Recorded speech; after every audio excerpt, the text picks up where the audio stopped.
Hello, everybody, and welcome to Sunday Brunch. I am your host, RM. Happy New Year to everybody out there. It's 2023. Oh, my goodness. I hope you all are well out there. And I do want to say hello to everybody who is here. Mikey Lito says, good morning and Happy New Year. Well, good morning and Happy New Year to you, Mikey Lito. Also, Tom Jr. Jackson is here. We are all goof people. Tom Jr. Jackson, good morning and hello to you. Happy New Year, Tom Jr. Jackson. It is now 2023, guys. Check out Tom Jr. Jackson's new video on his channel for 2023. We also have Keely Chow is here this morning. Hello, Keely Chow. I hope you are well. A good morning to you. Happy New Year. Keely Chow says, Happy New Year. Happy New Year. Yes, Happy New Year. Keely Chow, roll tide to you as well. Keely Chow, so good to see you here. We also have Gary Banda Sandwich Worthington who says, Happy New Year.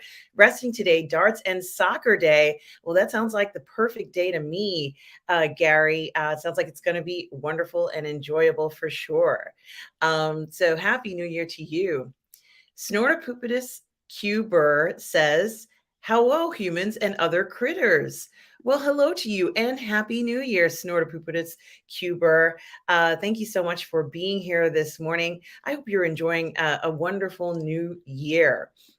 We also have Thalia Meyer. Hi, Thalia. How are you? Happy New Year. Thalia says, a happy and healthy new year to all. Well, thank you so much, Thalia. The same to you. Happy and healthy new year. Yeah, I can't believe it is 2023 already. Oh, my goodness gracious. That's right, Keely. Roll tide to you for sure. And we also have Mario Lopez. Hi, Mario. I hope you are well this morning. It's so good to see you. Happy New Year, Mario. I hope you are well. I hope you're having a wonderful Sunday morning. It is Sunday brunch, guys. Russ will be joining us shortly. So there is that. So he will be coming and joining the stream in a little while, just to let you guys know. And we also have Norwegian Kryptonian is here. Hello, Norwegian Kryptonian. Happy New Year to you. Hope you are well, Norwegian Kryptonian. I hope you are enjoying this bright and cheery, hopefully, 2023, guys. Yes, happy GNU year, New Year. Yes, absolutely. Snortopupus Cuber. You made me laugh with that thing. That is so funny. I might have to use that later in the day, just to give myself a chuckle and entertain myself. And so 2022 was a very interesting year for many of us uh, out there. Certainly not an ordinary year, just really kind of extraordinary things happening. It felt as if things might be going or getting back to the way they used to be, but I guess we can't ever go back. But that's okay because have a new and improved way of doing things in 2023. And so, what I was going to tell you is that what we planned on doing on today's show, really just keeping it positive and talking about all the things that we love from 2023. And hello, Russ is here with us. Happy Hello. New Year, Russ. Happy New Year to you. How are you? Sorry I'm late. I'm fine, thank you. How are you? I'm well. I'm well. It's gosh, it's 2023, Russ. It feels like it was just, that year went by so fast and I can't even believe it. No, me neither. I was talking about this earlier on. I remember last Christmas I was in the States and I had to get back and I got a flight on Christmas Eve. And I remember there was a nightmare trying to get COVID test in the States because it's not as easy getting them there as it is here. And yeah, I had to go to Boston to get one in the end. And that seems like it was only yesterday, and it was, yeah, just over a year ago. So yeah, but yes, it's gone very fast. Did you get up to much last night? Did you have a party or anything? No, I didn't get up to much last night, so, unfortunately, I would have liked to have gone out, but, I hadn't really planned on doing that because I didn't know what was gonna happen at the end of this year. Normally, I go out on New Year's Eve, so, Mm, it's very unusual for me to be home, but I didn't make any plans because I wasn't sure. Russ, it's mm, been so uncertain how things have been over the past few years, so I decided not to make a plan that I would have to cancel. I really didn't wanna have to, you know, accrue the expense of making plans and then having to cancel it until I was absolutely sure, that we were kind of like out of the danger zone. And I'm not even sure now. I mean, I'm assuming we are, but because of the way things have been going, I really couldn't afford to kind of just throw a bunch of cash at something only to have to cancel everything out. So I decided not to really kind of make that kind of a plan in a sense because just for my wallet's sake. sure, sure, yeah. Did you say hello to the people in the chat? Sorry, I was late. I did say hello to everyone. Certainly, there are a lot of Happy New Year wishes from everyone across the globe. It is good to see you all this morning here on Sunday Brunch. It is 2023. Yes, the years are coming and going, and we also have another guest here, Jack Skelton, 1717. I can't what are those? Skellington, I think it says. Skellington. Hello and happy New Year, Jack Skellington. Jack Skellington says, "Happy New Year." Well, happy Mm, New Year to you as well, Jack Skellington.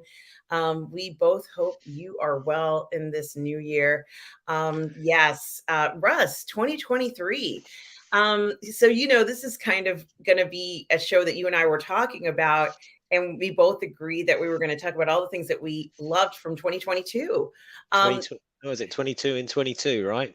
yeah, yeah, 22 and 22 that we loved and that we enjoyed, keeping it positive and kind of enjoying things. And also, happy New Year to Luminara 843. Happy New Year to you, Luminara.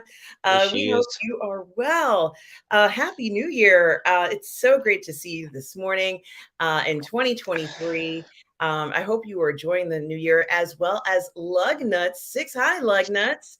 Happy New Year 2023 to the awesome Russ and that gorgeous diamond.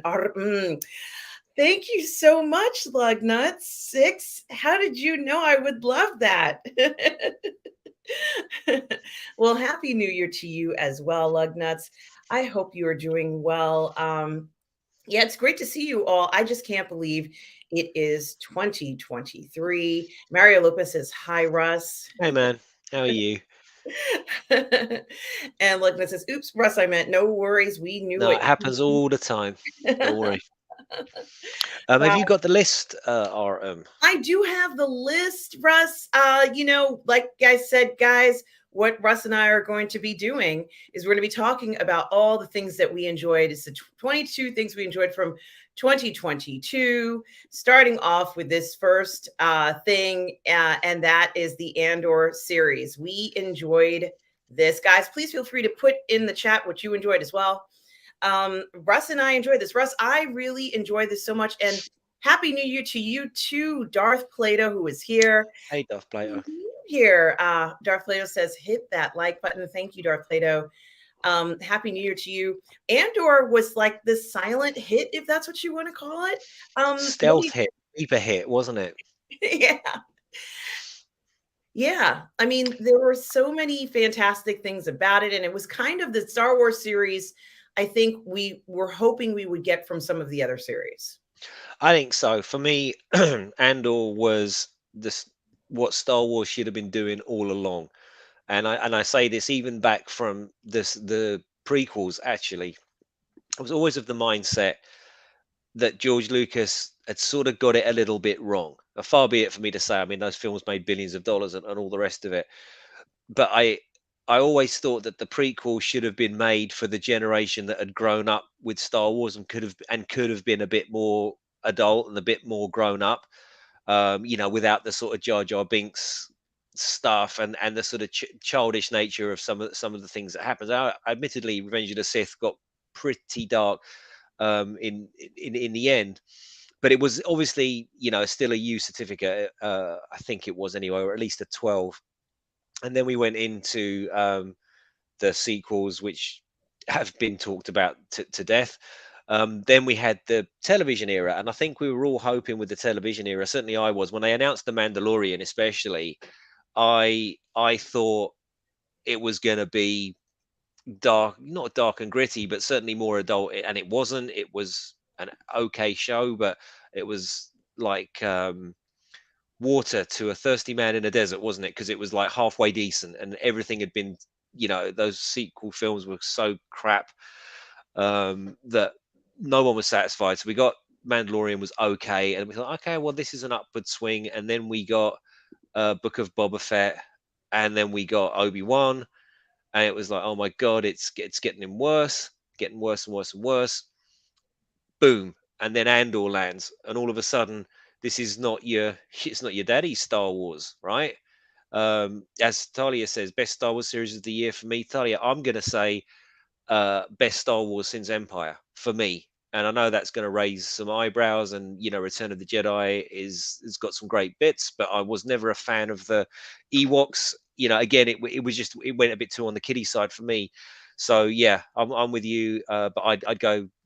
I loved it. I absolutely loved it. It was a grown up show for grown ups. It didn't handhold you, as I've said before, with Andor, the genius of those writers, because you're taught as a writer that your protagonist has to be active.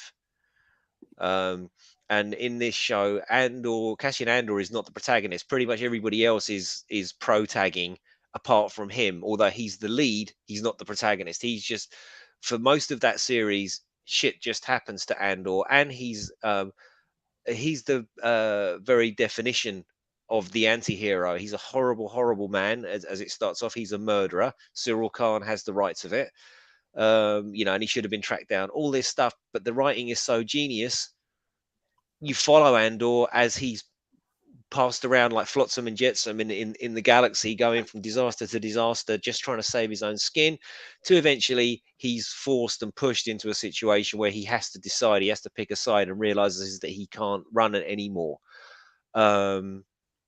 Yeah, I don't know, man. 5 stars, 10 out of Yeah. 10. Whatever you want to say. Are For me, it was top draw. Yeah, I agree. And I do want to say Happy New Year and good morning to Rogue Hey, Thinker. Rogue.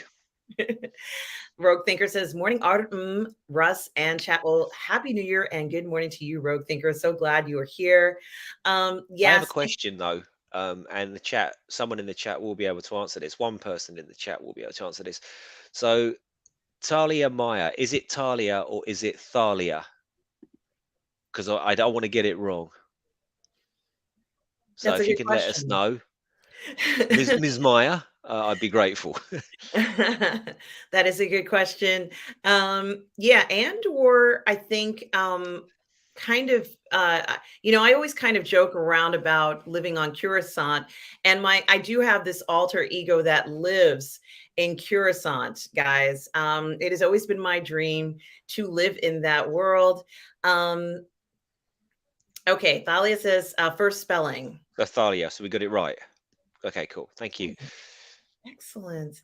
Um, and as far as I'm concerned, I've always wanted to see Coruscant the way it actually is. Maybe at this might be Coruscant at the worst of times, but even at the worst of times, Coruscant doesn't seem too bad. So I'm kind of enjoying Russ, and I always say that the way you know a show is good is when it inspires you to create. And this show has inspired me to create my series, Life on Coruscant, pretty much. Um, well, something, Darth Plato, it is right now, or on the outskirts of it. But the point is that when you watch a show and it makes you want to create something in direct relationship to that show, or create, some kind of artwork, or just have fun with it, I think it's really important because it shows you that this show has some sort of resonance and meaning to it. Yes, the look of the show is what they promised, and the writing is pretty much beyond what they promised.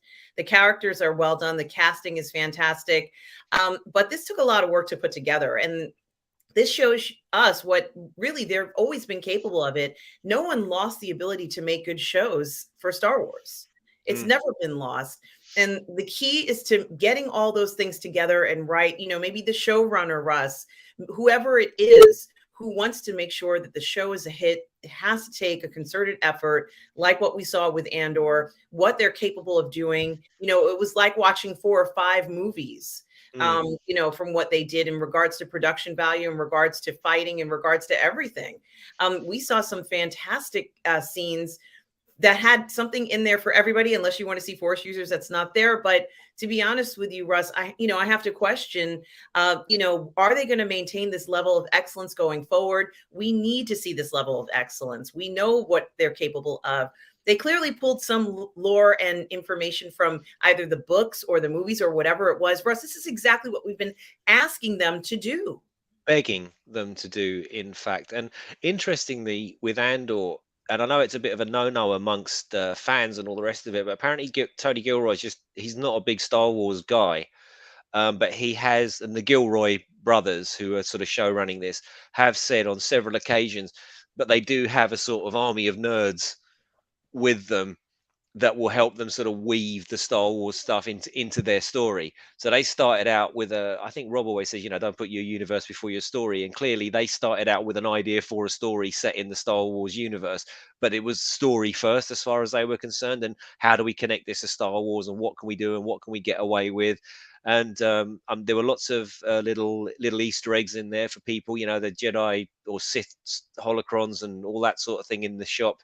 But yeah, having said all of that, having said all of that, finally, I would just like to say, yeah, they had some brilliant characters. Ded Ramiro's one of my favorite Star Wars characters of all time, if not my all-time favorite. I think she's brilliantly realized.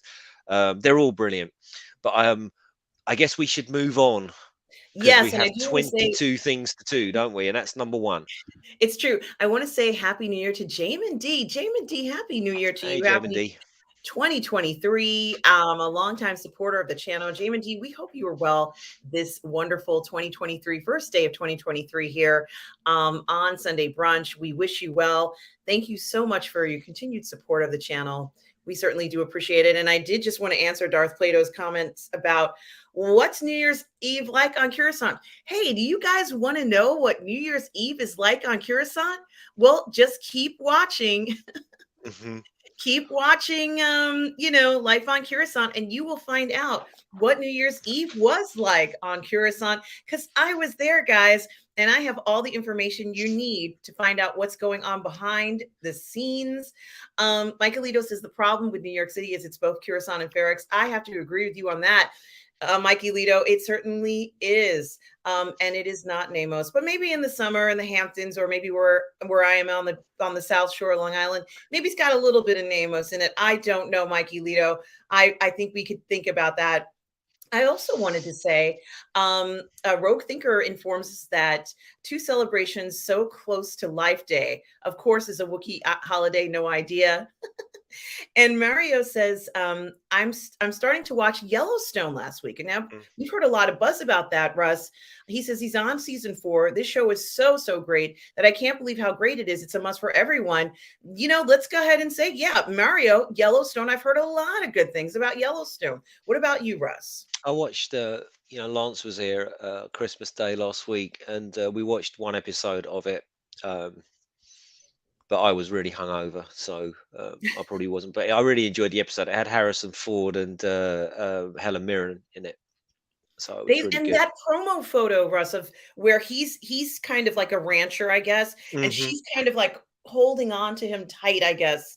After years of marriage, like maybe 50 years of marriage, they've been together and nothing's gonna break these two, and they're gonna get through hard times no matter what. It's one of the best promo photos I've seen in ages. Oh, Tom Jr. Jackson, thank you so much for your generosity. Tom Jr. Jackson, you've been like a rock, a fantastic friend, my collaborator and moderator of the show, time and time again here on the channel, and on other channels. Tom Jr. Jackson for the $5 super chat. Happy holidays to you. Happy New Year. Tom Jr. Jackson says, Happy New Year to you and your mom. Oh, and a happy new year to you and to us. Well, Happy Tom New Junior Year, mate. Jackson, happy holidays to you and your family. I so appreciate the support. Thank you so much for doing this fantastic thumbnails, guys. The thumbnails I have, the one that I have right now for the show, the ones that I have going forward, a lot of them, 90% of them are Tom Junior Jackson's creation. So Tom Junior Jackson is constantly doing that. Thank you. And happy new year to you, Nathan. Excuse me. Yellowstone is great. I think 1923 is even better. Nathan Trujillo, happy new year to you, Nathan. We hope you are well. Great to see you, Nathan. Happy new year to you. Nice Gamer is also here. Says happy new year, Art, Tom and chat. So nice to see all of you here, guys. And we also Lug Nuts is talking about a reboot of Night Court. That is something to think about. And thank you, Lug Nuts 6, for letting us know. Stubble McShave is here, says, hi, gang. Happy New Year. Having a late Sunday brunch with some nerds over the internet wearing my newly quite Marcana 5 swim team T. Oh my gosh, I love you, Stubble. And guys, of course, you remember Narcana 5 is the prison planet on Andor. Certainly made an impression. If you have HT that's like that, Stubble, certainly happy new year to you, Stubble, and to your family. So great to see you. Now, Russ, the next, and I just want to thank Tom Jr. Jackson again. Thank you, Tom. Thank you so much. You certainly did put a smile on my face today with this, Tom. I do appreciate it. The next show that I want to talk about that is on the list, and unfortunately, I haven't even seen this movie, Russ, but everybody that I've spoken to, including you, who have seen it, can't stop talking about it. It's called Accident Man, Hitman's Holiday. Yeah. Russ, tell me about the movie. Well, it's a sequel to Accident Man, which I know we've raved about before. It's the main character played by Scott Adkins is an assassin, and in his world, all the assassins have like their different way of doing things because it's based on a comic, so they're very sort of cartoon characters. And his one is obviously he makes all these assassinations look like an accident. The first one was all set in London, and it was darkly comedic, I suppose. Just some of the things that happened, and it had breakout performance, or not a breakout performance, but a standout performance from my favourite on-screen martial artist, Amy Johnston. She was fantastic in that. She's fantastic in everything. But the film was a success and begat a sequel, which is all set in Malta.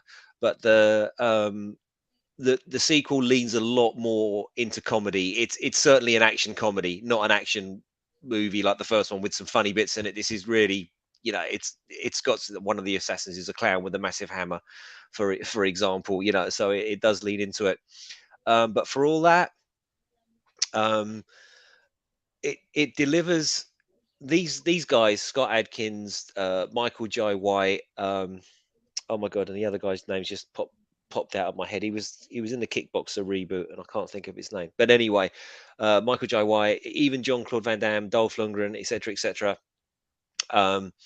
They are still delivering what a lot of channels, what a lot of channels are crying out for. These are just straight action heroes with a strong male lead for the most part of it, that don't have any particular agenda other than wanting to entertain you. Now, I like karate movies, and Scott Adkins is a superlative martial artist. He really puts himself through the ringer in every single film that he does. Yeah, so it's a real standout. It's definitely worth spending your money on. It's only a fiver, thanks, Denice Gamer, and to you, mate. It's only a fiver to buy it on DVD or whatever, or £7. Please just buy it, pop it in the DVD player, and give it a watch. So we got Nathan asks, where do you find it? It's probably on Amazon, or you can buy the DVD. And it's one of those things, Nathan, that Scott Adkins is really quite hot on this, and I do support what he says. He said, look, if you just download this and pirate it, then the film won't be a success. Then you'll stop getting films like this. So I said this a few times, but please support these lower budget movies, agendaless lower budget movies. They're such great fun. They deliver what you want, and it's $5 of your time, $7 of your time, or whatever.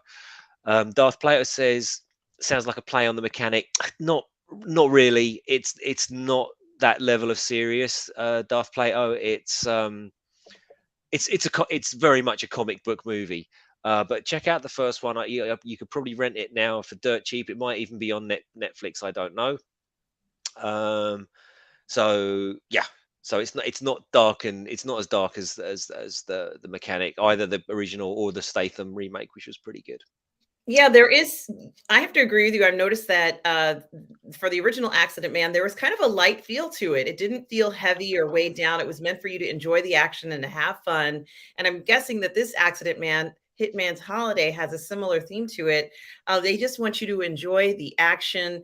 And we aren't getting a whole bunch of films, Russ, that aren't labored down with a very strong or heavy theme to them. It's nice to have the idea that action is still important. And Scott Atkins looks incredible still. He Um, does. I still want to be him when I grow up. I mean, I think he's in his 40s now, and one of the great tragedies of all of this is that there's no younger guys really coming through. Um, it's quite sad, really. I just think the era of the Scott Adkins and the Michael Jais, I think they might be the last of their kind for a while, because there seems to be such little emphasis put on martial arts skills for actors these days. It's so much easier now to have an actor who can actually act well, and shoot him in such a way that it looks like he's doing all the moves, and so on and so on. So the sort of thing started by Bruce Lee, I guess, in the West, which begat so many films in the 70s and 80s, of brilliant martial artists being given a shot at movies. That's kind of going the way of the dodo, which is a real shame. But not if I've got anything to do with it. Well, I can report that the Ahsoka series is supposedly having a lot of martial arts in it, and martial arts and martial artists in it. Mhm. Although I think, as much as I do love Rosario Dawson, I think that they could have hired somebody who was a martial artist for a role that will supposedly be heavily dependent upon martial arts. So, I think there is something to be said for that, Russ. And, just have her do the certain parts, and then, have a martial artist come in for the other parts if we're going to go down that route in some of this. But I do also like Rosario Dawson, so I don't know. Tom Jr. Jackson says he's excited for season 3 of Only Murders in the Building, and of course that show has been getting rave reviews all along. So there is that. And Nathan says, I want to dance with somebody. The Whitney Houston biopic. Certainly, that's something to think about. What is OMTIB? OMITB? Don't know. Rogue Thinker says that it's on Prime right now. And Accident Man, that must be. Punk Tracy says, hello, hi, Positive Fandom, and Happy New Year, Punk Tracy. It's so good to see you here on Sunday Brunch. Certainly glad to see you and do appreciate you being here. It is very nice of you to show up. We hope you are having a wonderful new year. And certainly, guys, check out Accident Man, the first one, as well as Accident Man Hitman's Holiday. So check out both of those. They are fantastic. I can't wait to see Hitman's Holiday. I wish we could do a watch party of that, Russ, because that would be kind of fun to see how that, seeing all the parts. And the next film that I have on, I don't know if it's in particular order, Russ, but have you seen Violent Night, Russ? I think we watched it, but I was really hammered, and I don't remember much about it. Well, it is a Christmas movie, guys. Violent Night is a Christmas movie that came out this year in 2022, rather last year. And honestly, it's Santa was badass in this. If you want to see action, it's a combination of Die Hard, Home Alone, and National Lampoon's Christmas Vacation, all wrapped up into one. But they talk about the importance of family, and there are strong male leads in this. And David Harbour is so damn badass. Oh my God, he's so good in this. He's as cool as he is in Stranger Things, but maybe even cooler. They even talk about the lore of Christmas, Russ, and I wasn't expecting that. I expected action, but I wasn't expecting them to be saying things like, well, what is Santa Claus like? How did this come about? What is important to Santa, what's important to the children of the world. This is something they even talked about, the Christmas spirit, Russ, as they continue to bash in skulls and break bones. Russ, it was the perfect combination as far as I'm concerned to get all that holiday frustration out. Watch this. It really is about protecting your family during the holidays. So I have to say David Harbour really did his best in this. And I think this is just this, we've just scratched the surface on what we can see from David Harbour there munching on a candy cane. Yes, the Santa loves treats as well. So if you want to have a laugh, if you want to enjoy Christmas, if you want to get back into that Christmas cheer, watch Violent Night, guys. That is my recommendation for that movie. Next on the list, and I'm not going in any particular order because I'm just jumping all around here, Russ. Okay, it's this one. Let me see. Am I ready? I'm not ready. Okay. I thought I had something else up there. That's okay. This is what happens because I'm only using one finger to click on everything here, Russ. And thank you for bearing with me, Russ, on this. It has to do with this film. The Yeah. This is kind of strange, right? Because it feels like this was last year, but it wasn't. This came out in 2022, and there was a lot of negative hype before this. Like what's his name? Robert Pattinson wasn't working out, and there were all sorts of rumors about the production being a complete disaster, which all proved to be false in the end.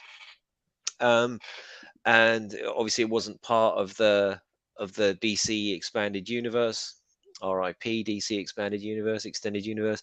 It was a standalone Batman movie, as we all know, and it completely delivered. I thought it was a 10 out of 10, 9 out of 10 film for me. They stayed away from the identity politics as much as they possibly could, apart from one not really cringe moment that I think everybody has spoken about. But yeah, um, on the whole, pretty good. I wonder if it will continue. Yeah, I hope it will. I thought that it was successful. It's of course it's not for everybody's taste, but I like the dark, brooding art film element to it. I like that it was dark and had these kind of late nights in the city that they were in. And boy, I remember so many late nights in New York, just like these guys. So it felt like coming home, and they had EDM in it. I thought to myself, oh my gosh, these guys have been listening to me. They put EDM in this, and actually it's kind of like very popular, well-known EDM songs for those of us who like EDM. They went into a nightclub. I think it was the Marquee. Okay, so I think it was the Marquee nightclub they went in. I feel like I recognized the place. It was right at home for me, especially the part where the penguin was kind of stranded in the dock somewhere. Only God knows what area he was stranded. And I think you guys who live in New York know someplace maybe in Brooklyn or even in Staten It Island. wasn't. It was in Liverpool. It was in England. It was all shot in England, so that would have been Liverpool docks. Well, they did a good job, Russ, because I loved it. I don't know if that reminds you of late nights out when you were younger, but it sure reminded me of a typical night out in New York. I don't know They if it. they nailed it. They made it. I mean, just think the architecture in Liverpool and all the rest of it. It was a pretty unique take for Gotham, and I rather think it worked. I think they learned from the mistakes of the latter two Dark Knight films, which were shot, I think, in Chicago and kind of just looked like modern day Chicago. Liverpool's a city of culture, I think, in 2019 because it's got this sort of Gothic architecture and cathedrals and things like that. So yeah, they did a brilliant job, and it was yeah, it didn't make as much money as they wanted it to,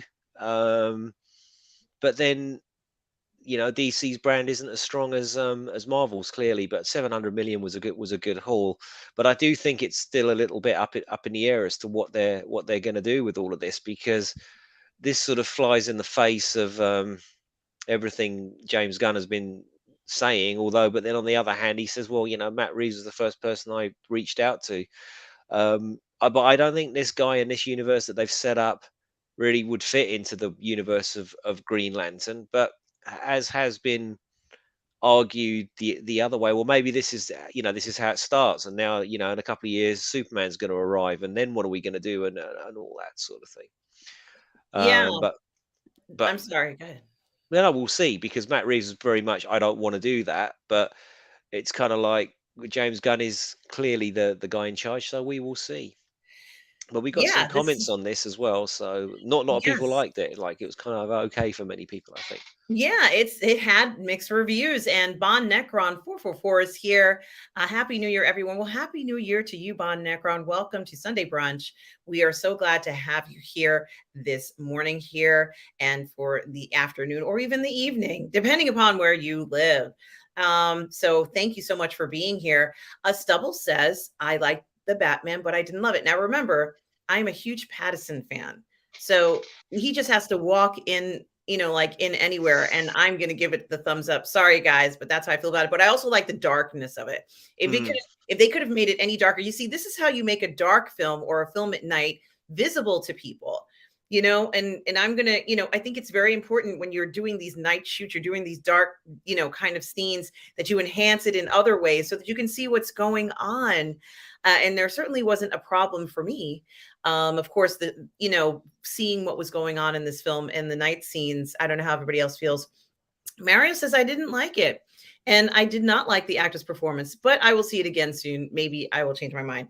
Okay. Always Thank good, you. Mario, to sort of revisit stuff. I often find that um, people come out and they say stuff once, and then they won't ever climb down from that position and just sort of like hold on to the fact. And I think it's really good if we can take a step back and go, you know what, I didn't like that film the first time I watched it. Maybe I'll check it out again. So give it another go. You might enjoy it. But if you don't, then at least you know, well, that's it. It's not for me, and don't worry about it. And Darth Plato also didn't care for the film. He says he doesn't think that Batman grows slow because it's not a Marvel film. And thank you, Darth Plato, and everybody who's sharing, your opinions on this. We like to hear different views, as you know. Mhm. Bon Necron also says, aside from the cringe moment, I thought the film was pretty good, worth watching a sequel, I think. And also, Rogue Thinker says, I've had more than my fill of gritty, dark, realistic Batman. Give me a comic book Batman, or I'm not interested. Rated R is still preferred. Fair enough. Well, we'll have to see what direction they go in, Rogue, because they were saying that there's not going to be hundreds of Batmans running around, but if this is going to be distinct in and of itself, we'll probably get that version of Batman with this. What they're going to do in the DCU, who knows? Um, but it can't be a young Batman that's just starting out, because we've already just had that. We can't have Dark Knight Returns Batman, because we've just had that with Ben Affleck. So I imagine, my guess is that we'll get a sort of 30 something Batman if we got a 20 something Superman. We'll Mhm. have a mid 30s guy maybe, but as to how comic booky he will be, I think um, some smart money is saying that the Superman origin story, which they're saying isn't an origin story, is going to be based on Up in the Sky, which was a sort of comic mini series, and that's fairly light and Christopher Reevesy. So maybe they'll go down a similar road with the Batman. I've never heard anyone use that. Christopher Reeve. I like that, Russ. Well, you know what I mean, right? Yes. And I think it's ironic. Excuse me, I have a little congestion. I think it's ironic that we got such a dark Batman film after in the previous year we had such an uplifting Spider-Man film. Mm. Like it was uplifting, it was cheerful, it was hopeful, it was, a coming of age film for Spider-Man, if you will. Um, and then we got this incredibly dark, brooding, glooming, and everybody was talking about how, they were concerned about Pattinson playing this role. I couldn't imagine that it was going to turn out like this. I did not see the director's vision when I heard about it. I had no idea what to expect when I went into it. So since I do like dark, gloomy kind of stuff like this, It really was, it pushed all the right buttons, Russ, for me. It But, did. um, I like what Von Necron says. The Batman and Joker are misfit toys. Misfit toys, oh my gosh, in Mm. the new, WBDC universe, but maybe worth pursuing anyway. Well, And they will do. I also mean, I don't know about this one. I don't know if this will get a sequel because that yeah, remains to be seen. But Joker certainly is. mhm. And Nathan says the behind the scenes stuff shows that some of Gotham was done on the volume film stage for Batman. Liverpool and the volume are a good mix. They are.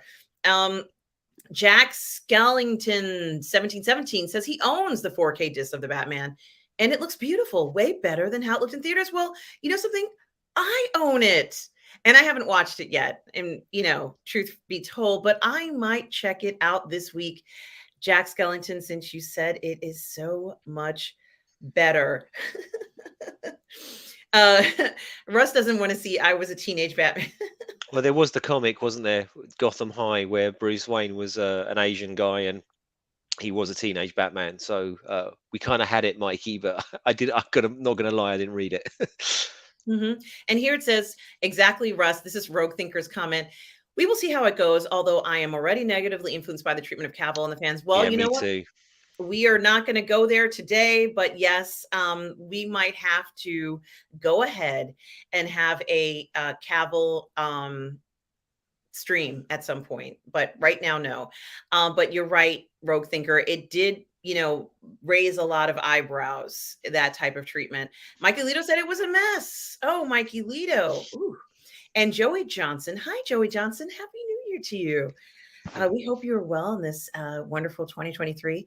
Joey Johnson says, I own the physical 4K disc of the Batman. It looks beautiful, way better. This is the second person, Russ, who says that it looks better at home. You know what I have to do when this stream ends? I got to go watch it. You do. I've got to buy a 4K player. I've got Man of Steel, Zack Snyder's Justice League, and BVS Ultimate Edition on 4K, but I don't actually have anything to play it on. So maybe I should get myself a 4K for my birthday, which is this month. We have a birthday coming up, Russ. Well, that's Mm. exciting.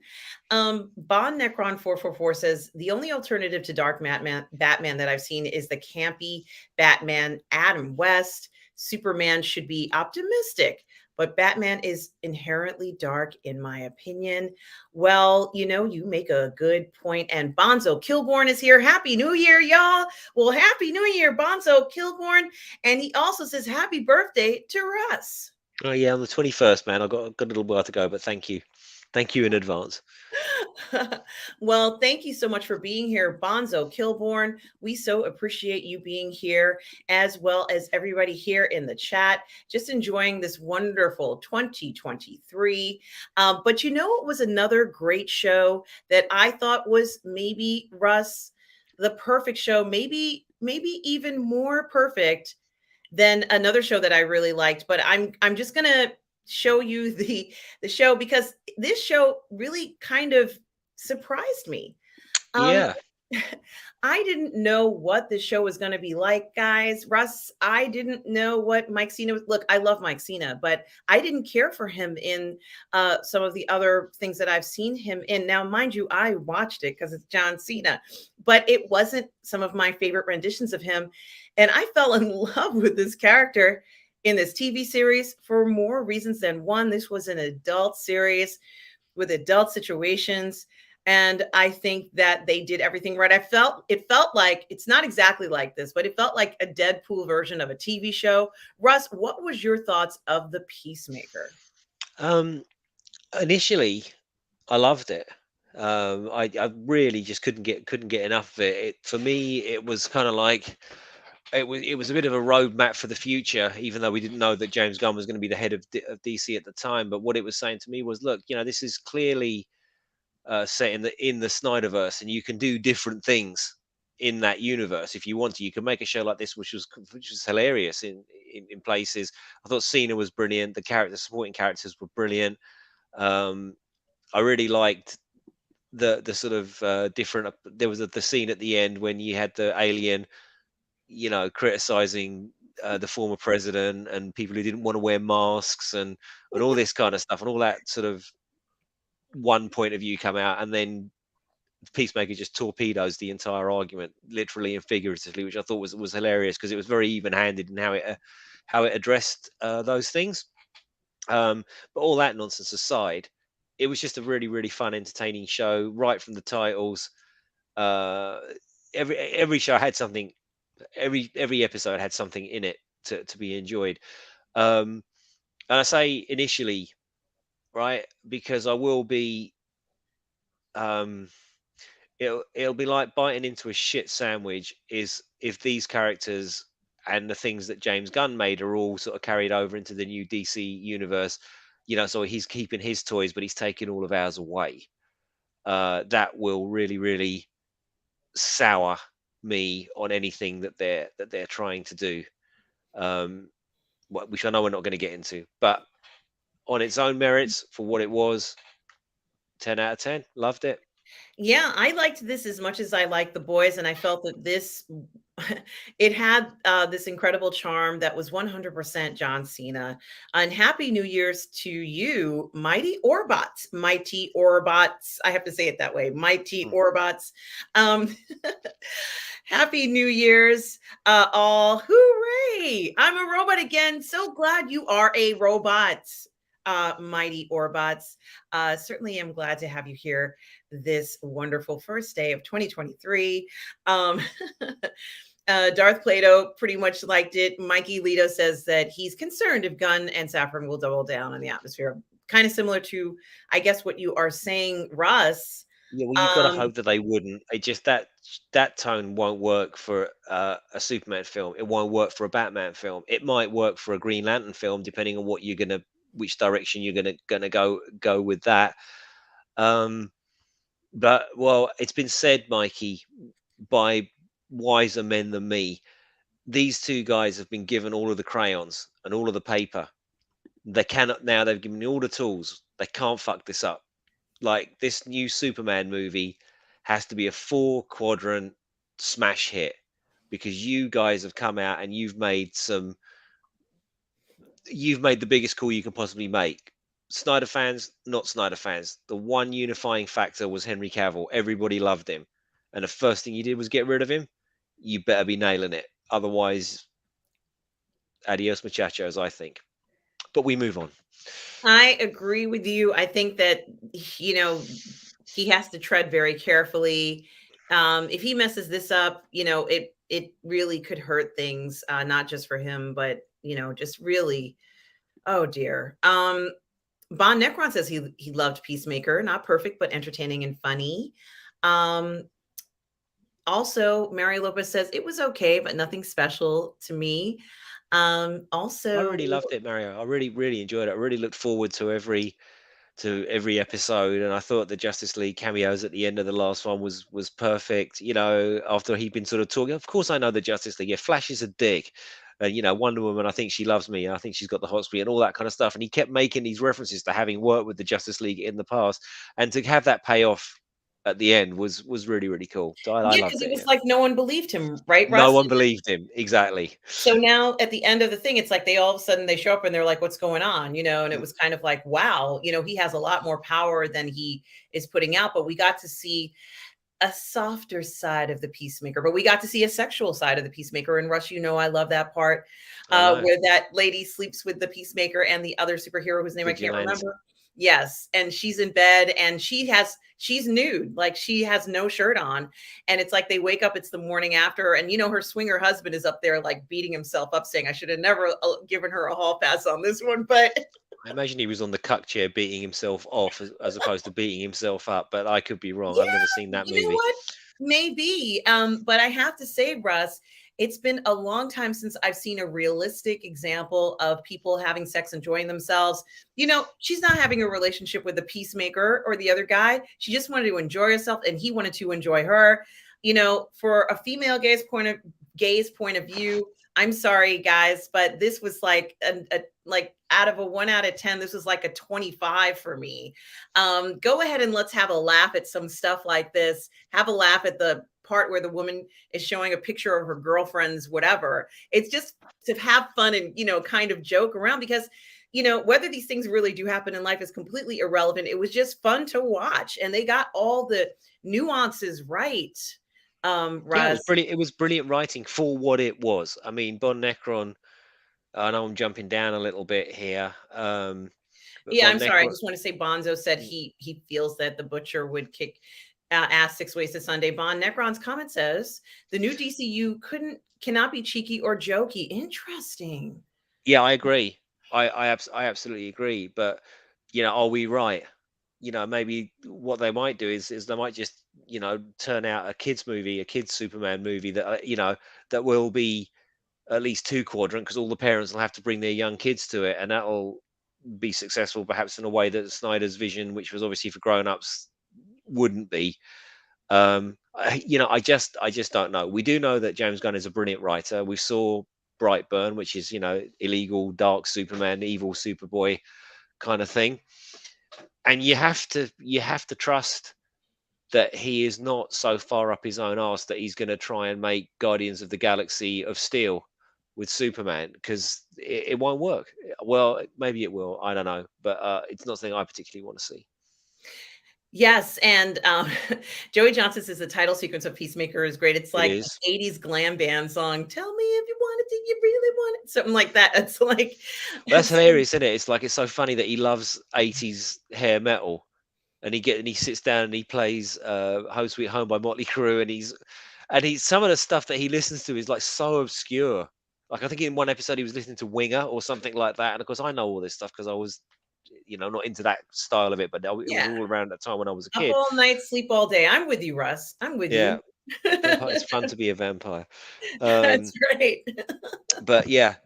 Anyway, And yes, Mighty Orbats, we do share this with you vehemently mm, on that regard. Von Necron says, oh, yes, he said that already. Excuse me. And Rogue Thinker says, look at how well Thor at Love and Thunder did. More jokes doesn't always make things better. Good point.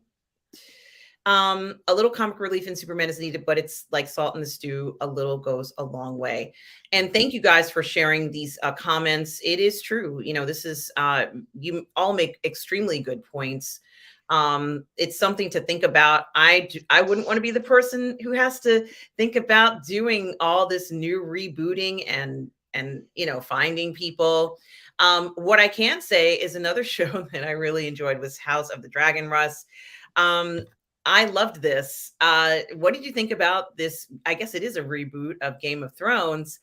Was it done right for this season? Will it continue to amaze us? well, I think it was the little show that could. It was vastly overshadowed by the multi-billion-dollar um, or the billion-dollar Amazon uh, Rings of Power.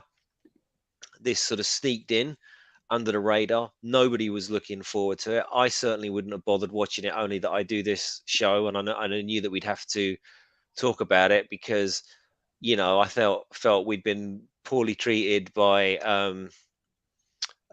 Game of Thrones already. Most people, myself included, I invested my time in watching it over a period of years.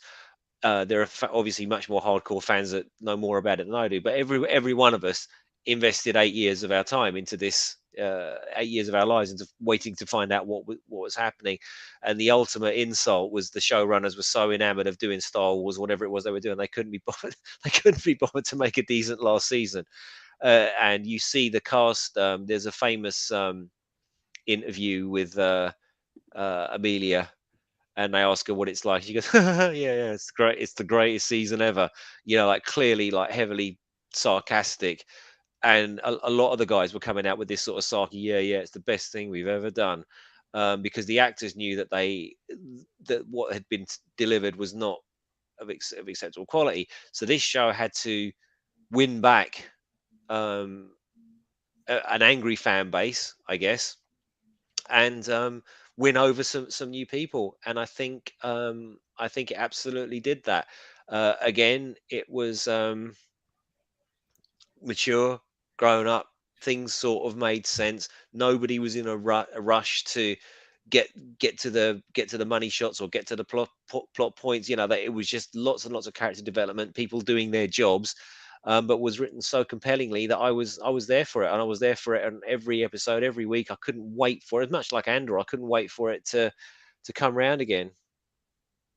So yeah, I loved it. Yes, and Darth Plato says he thought it was great. Didn't like the last episode. Michael Lito says is the last episode. Is that a thing? Mario Lopez says House of the Dragon was so great. It even won everyone that was furious with Game of Thrones the last season. Yeah, it is something to think about. That last season of Game of Thrones. Um, yeah, a lot of people did not like the destruction part, the destruction at the end. They didn't care for it, and I get that. I think that this particular show is very different. Although I have to say that the ballsiness for me of House of the Dragon is the fact that that Rhaenyra, I think that's her name, Mm. just kept having kids and claiming that they were her husbands when everybody knew it was false. So, I think that anybody who can get away with something like that, where she was, I kind of made a joke. I said, I bet she's going to have a kid that has blue hair, like, and Mm. she'd say, yeah, what are you going to do about it? He's my husband's child. I think that she, might be a bit tyrannical in nature by perpetuating the lie as long as it went. And they, people were forced to do it. So, it was like the gig was up, right? At some point the gig was up when the opportunity presented itself or is presenting itself. But I thought that was very ballsy to pretend.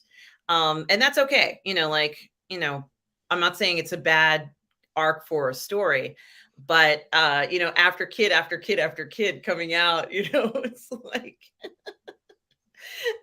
they just I had fun might with a it, right? tad suspicious, yeah. Yeah, yeah, just a tad, just a little bit of a question. Nathan says, House of the Dragon was absolutely amazing. I never watched Game of Thrones, but I was in for the ride. But that's Interesting. kind that's kind of the great tragedy of the original Game of Thrones, isn't it? Because everybody, even people who haven't watched it, knows that it's this brilliant show that just ends just absolutely terribly. So what's the point in sitting down and investing hours upon hours upon hours upon hours upon hours of your time and getting really into things only to with the pre-knowledge that the way it ends is just it's not even bad, it's just stupid. It's just you every single episode of that last season you could tell that they just could not be bothered. They just wanted to get it. And then they all died. It kind of is almost like they just wanted to get to that part of it, but yeah. So you don't need to, I guess.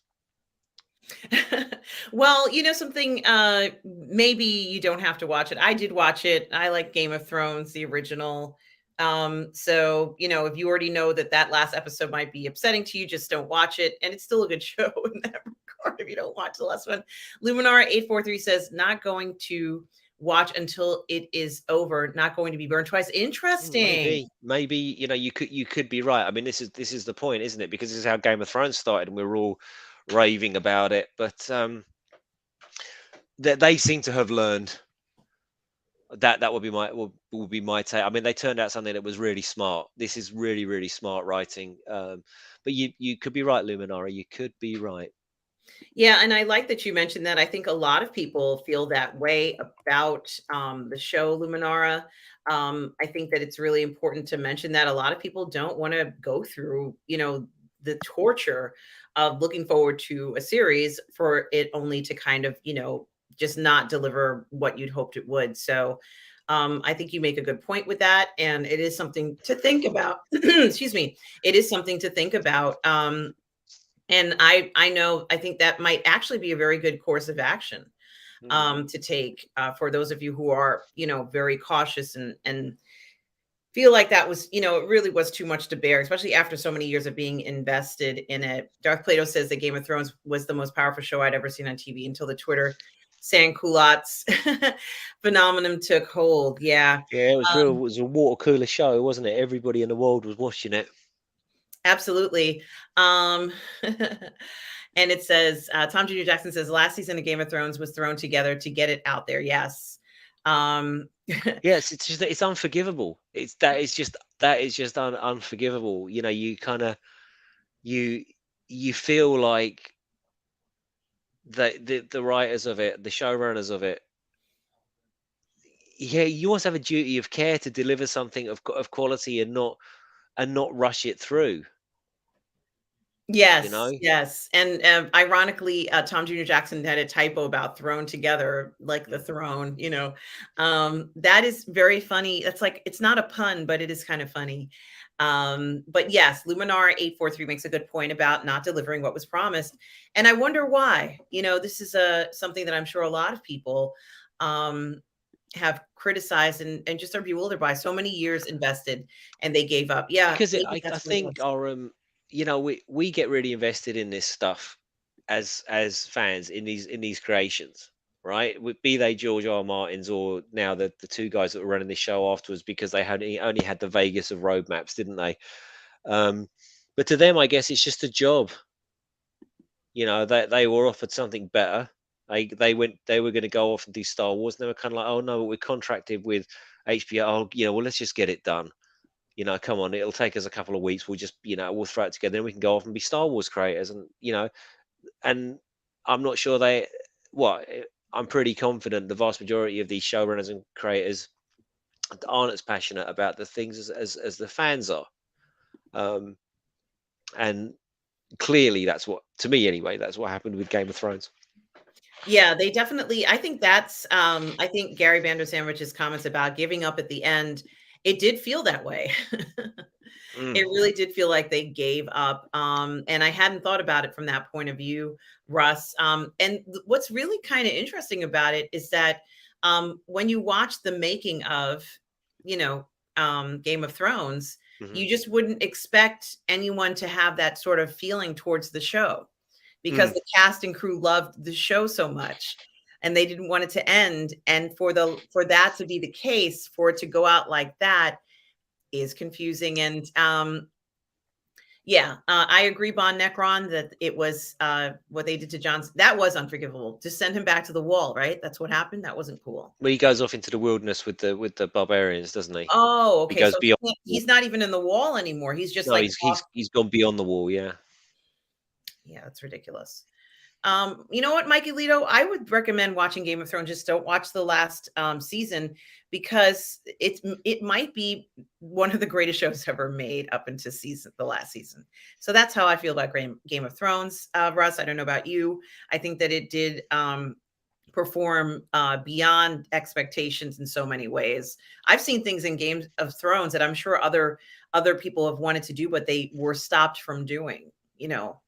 Oh, for Um, sure. But it's just, I would take the opposite stance to you. I would say to Mikey, just don't bother, because all of that brilliant stuff that they set up, all of that marvelous character building, and this and that, and then, oh no, she's mad now. No, don't worry about it. But she's gone crazy. Oh yeah, no, and they're dead, and he's dead, and they're dead, and, and yeah, he doesn't like him anymore, and he's now dead, and it's just like, no. So I think when you and I guess this is what's happening with us lot over the Henry Cavill thing. Like, when you've invested all this time and you love the character so much and the way that they're portrayed, and then somebody just comes along and nixes it, you're gonna leave that universe feeling shit about it. But House of the Dragon does redeem it. Even that it's almost kind of like Andor, isn't it, in a way, and anything and Mandalorian and all that stuff. But no matter how much we might love it, we still know it leads to the leads to the prequels. And I think it's the same with Game of Thrones. This is a House of Dragon is obviously a prequel. Ultimately, it's still going to lead to season 8 of Game of Thrones. But anyway, the next No, thing. you make a good point, and Luminara 843 says that they left the actors to deal with the backlash. Certainly, Mm. that is something to think about, and you're right, Luminara. A lot of people were asking questions, and it put them in a very uncomfortable and, unfair position, for sure. Bon Necron says they cheated Jon Snow out of his heroic arc with the Night King. Sansa got her arc. Arya got her arc. But John's only claim to fame was backstabbing. Yeah, it was stupid. I felt that the dragons should have stopped her somehow. They should have stopped her from doing what she was doing. And that, I just wouldn't have minded if they'd actually been true to her character, and and if this was the way they were going to go, and they had a sort of directions on the back of a fag packet or whatever. Um, there should have been hints at how Amelia Clark's character was going to change.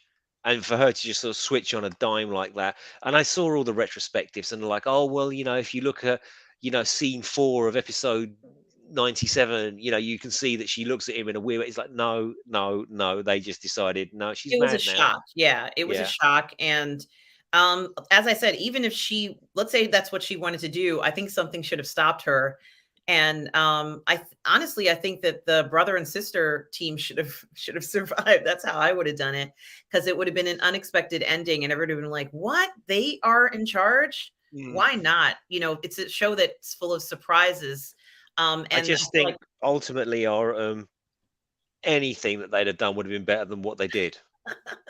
I was team Cersei all the way. I was hoping Cersei was gonna win. I knew she wouldn't, but Really? yeah, I loved her. I thought she was brilliant. I thought so too. Wow, that's so funny.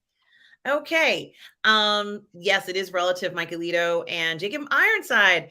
Happy New Year to you, Jacob Ironside. Says and Russ Whitfield, Happy New Year, everyone. Well, Happy New Year to you too. And we're talking about shows that we love, things that we love from 2022. And Cobra Kai certainly is one of those. Russ, Cobra Kai seems to be the reboot done right. I just love everything about Cobra Kai, and they were very lucky to get many of the original actors from these movies. Russ, will it continue to be as good, Russ? Um, Not if they continue to push this envelope. Now, as much as I love Cobra Kai, and I do love it. It's like it's well, we've raved about it on the channel before about how great it is. But I think, cheers, Bon Necron. I think everybody does. Yeah, anything else would have been better than that. Um, yeah, I agree. I love Cersei. I just thought, Yeah, I and do and too. she's very easy on the eye as well. Like I Have to I said, have to she say. was the one who I wanted to get the thing, even though she was doing whatever with her brother. I don't care. I Mhm. think it would have been a very interesting ending. That's all. Yep, I couldn't agree more. But yeah, so Cobra Kai. So this was a sleeper hit, wasn't it? Like who asked for this show? Nobody asked for this show. Nobody cares about. It seems like the stupidest thing to even base a comeback show on. And you're right, they got all the actors back because let's face it, William Zabka and Ralph Macchio may have been working and doing TV parts and maybe some theatre work and all the rest of it. But anybody in and around that film really, with the exception of maybe Hilary Swank in the new Karate Kid or whatever, didn't go on to have stellar careers. They have careers, but not they were never huge stars after, were they really?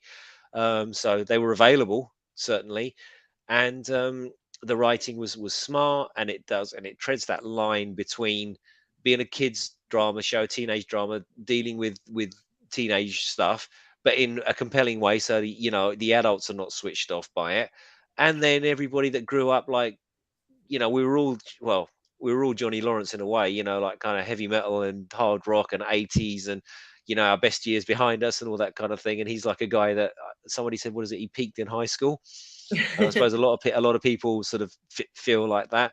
So he's a character you can get behind. So is Ralph Macchio's Larusso character. He's a little bit more annoying, but you can kind of see his perspective. But I'm beginning to feel that this should be the last season of Cobra Kai. Like everything has kind of been sort of played out, and Terry Silver's now back, and he's back in control, and he's been revealed as the big bad, even worse than Kreese. Um, but I think it needs to stop. I just don't. Where are they gonna go after they've sort of, you're gonna have Johnny and Daniel are teaming up with Eagle Fang and Miyagi Do. And I think the writers are smart enough not to go to the well too many times. I think 5 seasons of this would be awesome.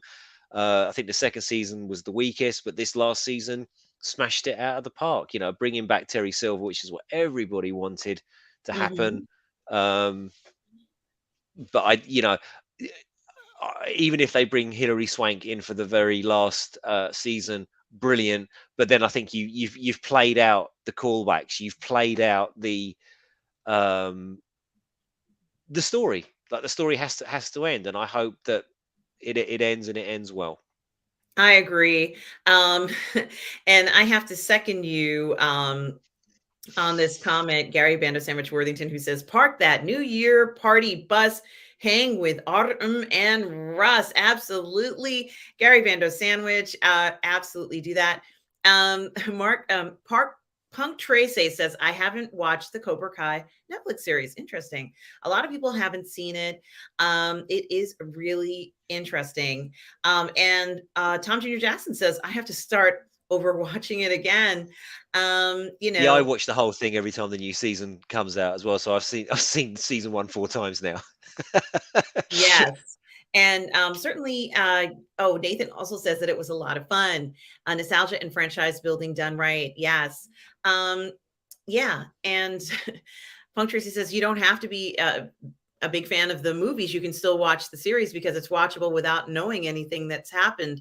They do some good flashbacks and ground building work there. Cobra Kai is the perfect example how to do a sequel with new cool characters with respect to the old one, says Mario It's what something that Lopez. they talk about a lot, isn't it, Mario?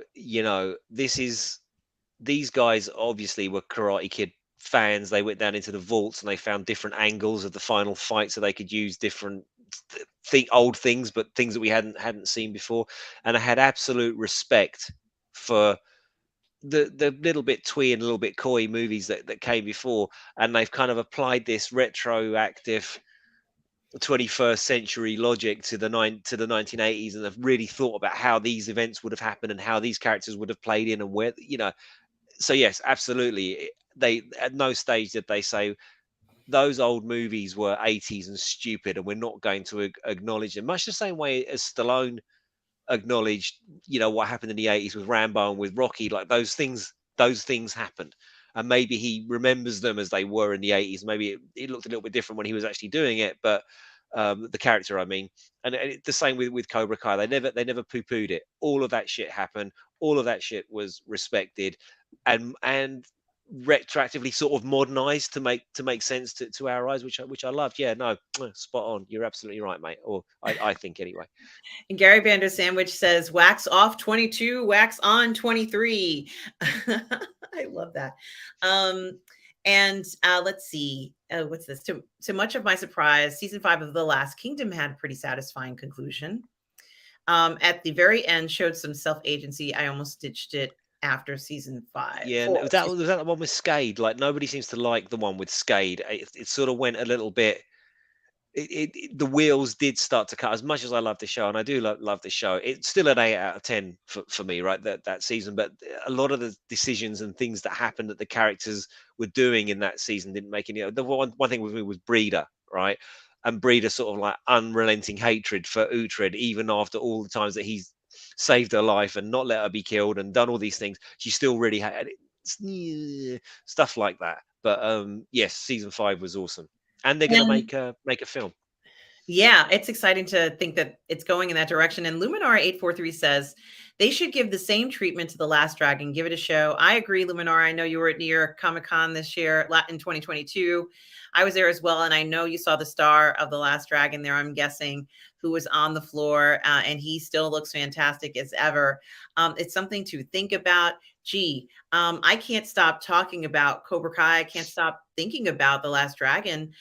Certainly those shows, those movies really have still captured us, Russ. And there's more to be told for some of the stories, but I think you're right about the ending of Cobra Kai. And there's another series, honestly, that I think also falls into this category where we definitely should see the ending of it pretty soon. And that is Stranger Things, guys. Well, everybody likes a comeback, don't they? And I think we can all agree that season 3 of Stranger Things was not great. It seemed like they had gotten a bit lazy, dare I say, and were leaning more into what awesome nostalgia from 1985 can we pull in. Let's get some mullets in, let's get some Motley Crue in, let's have the bad boy, and sort of kind of forgot about what the core tenets of Stranger Things actually was. And also sort of playing into the obvious lie that these kids were still 12, and the one guy's voice is broken and he's 8 foot tall, and it was just a little bit of a downer. I certainly wasn't looking forward to season 4. I wasn't going to bother again, but I do this show, so I thought, well, look, I have to watch it. And here's the thing: these are people who haven't got their heads up their own asses, sniffing their own farts, because they clearly listened to what people were saying, saw that the show got absolutely castigated for many reasons. Like, okay, well, where did we go wrong here? And absolutely addressed it in season 4. Um, all my mates were saying to me, "Oh my god, you are in Stranger Things, right?" Eddie Munson, like, he even had the same fucking hair that I had. At the same time, he was the breakout character. Everybody loved him. I guess we can spoil it now. Obviously the character doesn't make it out of the season alive, and I think they're going to stick to that. And I think that's good writing. It's like we all desperately want Eddie to be back, but you know what? Eddie did his thing, had his arc, was part of that story, and the story continues. And again, it's kind of like Cobra Kai, right? You want I don't want more Stranger Things after this. I want this story to, like Battlestar Galactica, even though that went on a season too long, it ended. And I think there's always a desire to make more money, but sometimes it's just the law of diminishing returns. And again, I don't particularly want to see another season of this after the next season. I would like a conclusion to it, and those kids grow up, and maybe in 30 years' time, two other people will be sat here doing that. Maybe we will, in our 80s or whatever, talking about the Stranger Things revival and what happened to Finn Wolfhard when he got into his 40s, and all those things that happened to them when they were playing Dungeons and Dragons. What they did that with it, didn't they? That's kind of like it's the kid's story, and then the thing follows them along. Well, it's definitely something to think about. Stranger Things did run up that hill and make season 4 a hit. And they've talked about what their inspiration was and how they wrote it. And they took the time, Russ. They took a few years off to make a decent script this time because they knew that they had kind of floundered in what they delivered, as far as I'm concerned. But absolutely no one has had the comeback, has had the success, has had the reboot that Top Gun Maverick has had, with over $1 billion in the making. It's making money as we speak, Russ. Every breath we take, this movie is probably making hundreds of thousands of dollars. It took our And breath away, like the first one, didn't it? it's taking our breath away. They got it completely right from soup to nuts, Russ. And they even, I mean, I almost feel like Tom Cruise doubled down on the stunts. He wasn't going to be doing a lot of jumping from places or anything like that in this. But we know for a fact, and many of you have seen Top Gun Maverick, that many of the actors did their own flying, Russ, and had to risk their lives to make this film, Russ. And what the one thing they did that I liked in this movie was that they made Tom Cruise essential again. And I think that that's so important when you're doing a reboot, that your main character has to be essential in order for things to work. That's what happened here. We even got to see some really cool test pilot stuff in the beginning of the film. I'm not going to say much more than that, but we've read how this person was the first person to go Mach 1 or Mach 2. This person was the first person to do this, and we got a sense of that in the character Maverick here, that he's still somebody who's pushing the limits. Really just, I don't know, just honestly one of the best movies I've seen. um Russ, what are your opinions of Top Gun Maverick? It's almost like the big screen Cobra Kai, isn't it? As Mario says here, this is another movie that doesn't shit on its predecessor. It absolutely acknowledges that stuff happened in the 1980s, and this has had an effect on Pete Mitchell through his entire life. And you know, he was never going to be an officer, a high-ranking officer. He was never going to be a leader. Let's put it that way. In the way that Iceman, obviously, Kaczynski wanted a career in the Navy, and if not for Kaczynski, Maverick would have been drummed out of the service like many times because of his attitude and his risk taking, and you're writing checks your body can't cash, and that was a thing that was followed through. I think what's interesting about Top Gun Maverick is it's on one level it's just a movie that's a continuation of everything that happened before, and with those old fashioned you know values, Americana, respect for the American military, all that stuff. We all loved all of that, and we still, and clearly people still do love that.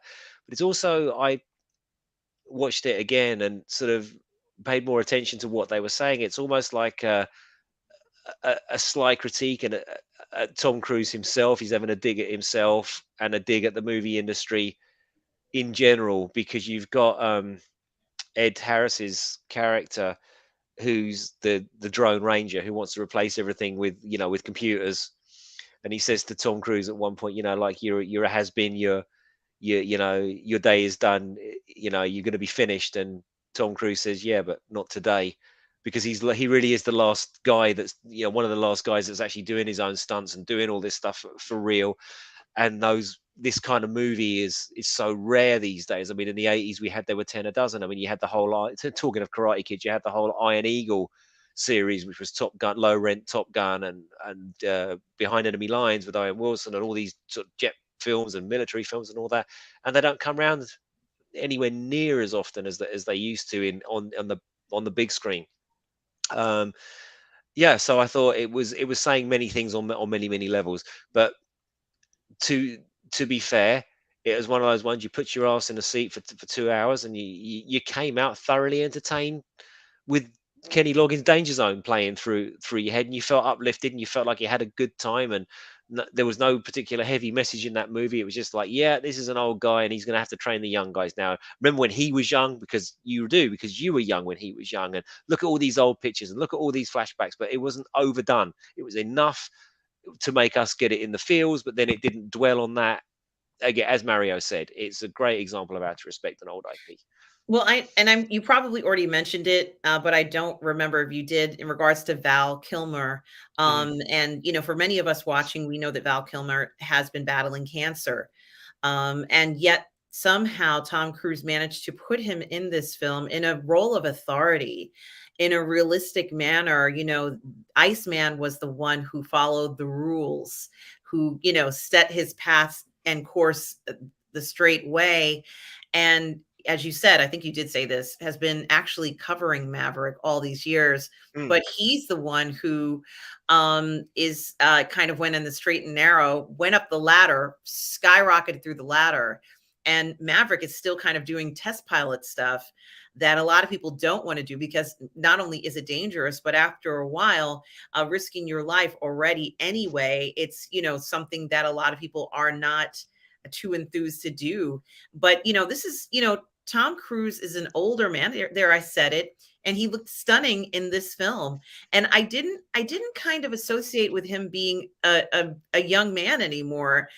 This is just him as a mature man, and he still managed to, like, really grab your attention, at least my attention, Russ, grab mm. my attention, and seen, and like, in very kind of subtle ways, like here, where he's kind of looking on to these fighter jets. And of course, I know what he's thinking. Like, are there going to be fighter jets in 5 years? Yeah. All these sort of questions that anybody who has any concerns, or, has been doing this their whole life, would be asking. But this isn't even a touched photo of him. He looks like this. This is what he really looks like. And as I mentioned here, sort of more of the technical parts where he knew it had to look realistic. There had to be and that's of course the young man who plays Miles his Teller. son, right? Yeah. Russ? It's Goose's son. The actor's called Miles Teller. Yes, let me just go back. And he was brilliant in this, where we find out some things, and of course, he's still in his life. There, he plays a role. Ironically, he becomes a pilot like his father, but there's some tension there. And just seeing these incredible pilots and what they're able to do. Look at Tom. Look at him. Look at how hot he looks. I'm sorry, guys. Look at how hot Tom Cruise still looks. Like, he's kept himself in incredible physical condition. And he has to, because he's doing all these stunts. God protect this man, please. But he just really kind of, I think, I have to be honest with you, Russ. It's not like it was so many years ago where when you got older, people expected you to kind of let yourself go. They are expecting you to be as fit as you were when you were 20, practically up to the age of 60. Like, it's an unrealistic expectation, Russ, but that's what we're seeing. That's what I think Hollywood is almost expecting this of actors now, since they are bringing them back from roles they played. What was this, 30 years ago, Russ? What do you Something think? like that. 1984, I think it was. Yeah, I mean, it's just unbelievable how fit he is, and just really, this perspective that we're getting. Oh wow, he looks very dapper there in his tuxedo. Um, but I guess more of what I think was interesting, and I've said it before, and this is absolutely the last time I'm going to say this. Tom Cruise made sure that Top Gun Maverick premiered at Cannes in 2022. He made sure that was the movie that everybody would see first, putting that excitement and fanfare into a film that he worked so hard to bring back. He flies in the day of the event. When he arrived, onto the red carpet, Russ, this is exactly what we want to see from movie stars and promotions for films. Honestly, this is just really something that I think is inspiring, and something that I think other actors should see what it takes to put in for a movie like this. It just was really, I felt a triumph for Tom Cruise, and a triumph really for a lot of very talented actors. Mario Lopez says Top Gun Maverick and Cobra Kai was made for the 80s generation.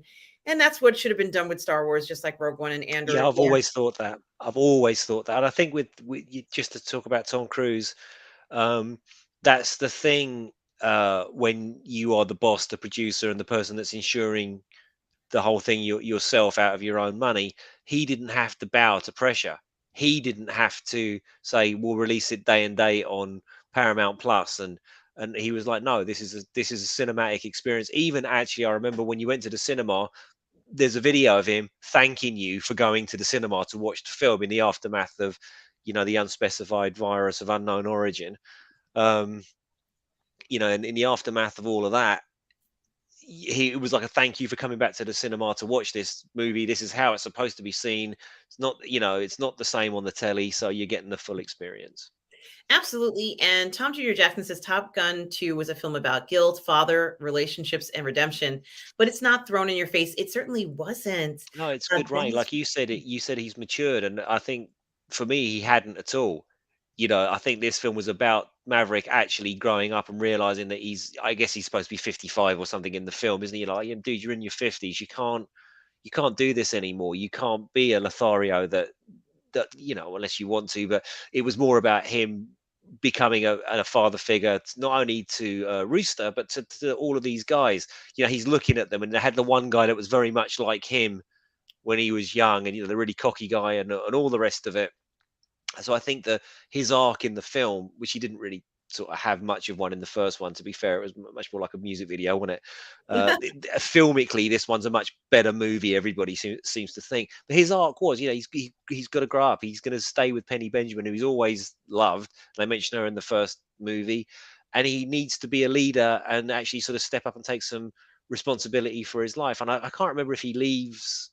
Yeah, essentially he does, which he was never going to be able to do back when he was a young man. When he went back to, in fact, they mention that in the film, don't they? Darth Plato, like he said, that was his assignment. He goes back to be with Charlie, and he lasted as an instructor for like 3 months. He was no good, but now as an older man, he could do it. But I don't know if he stays in the Air Force, or if he in the Navy, sorry, or if he leaves at the end. I can't quite recall. But anyway, yeah, it was Well, top I draw, I do Top want Gun, to top draw. say absolutely, it really was. And happy New Year to Heath's Geek Verse. Happy New Year, Heath.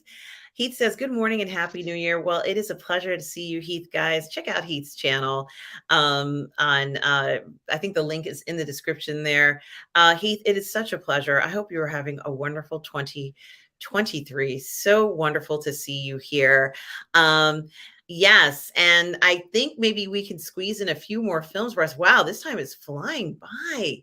Um, I can't believe how fast it's going by, but there was a lot, although 2022 was a very unusual year. Mm. Let's see. This is a film that I have to mention, only because it's kind of the only one we got last year that focused on, Predator lore, if you will. Russ, did you ever see Prey? Did you end up seeing this film? And Yeah, I what did. Yeah, I was loved it. I absolutely loved it. Um, Especially after the Predator, which was just shit on every level. I thought, yeah, it was such a hopeful time. You know, Shane Black was coming back, and we were expecting it was gonna be really, really good. And I think it's almost like an escape from LA situation where um, maybe I just didn't understand that it was supposed to be a parody. Maybe that's what he was doing, like it's just like a dumb parody. Because certainly what's his name? John Carpenter was horrified that nobody got that Escape from LA was a parody, and like, well, this is like the same as the first one, and all the rest of it. Yeah, I didn't at the time. I was kind of disappointed with it, but um, that was then. This one, we were criticised in a way because she's a small girl fighting a huge, gigantic predator. But aside from that, I really, really enjoyed it. I thought it took the predator seriously. The setting was very unique for the Predator series. You know, they were out in the jungle, they were in a forest, and they were fighting primitive, Native Americans who didn't have the technology of the Dutches and Danny Glovers of this world. Um, yeah, I really, really enjoyed it. It was a return to form. I thought the writer and the director did a great job. That again, they respected the law. Um, and I really enjoyed it. Yeah, I enjoyed it as well. And as I've said before, and I was very impressed with how they chose to. They didn't have to show this, but they chose to show the chivalry of Native American men, and it was great to see them. I mean, obviously, the predator is a foe that is not easy to kill, and in some cases, many of them went to their death, but. Dakota Beavers, who plays the brother, for me was the standout star in the film, and he's completely unaware that he is a movie star. He was just amazing in the first few minutes of the film when they zoomed in on him. She's talking to her brother. This is the man that she cares about and looks up to very much. And he just was, he's kind of the goat. Her brother's the goat, right? Mhm. Your older brother is usually the goat anyway, but this guy really is the goat.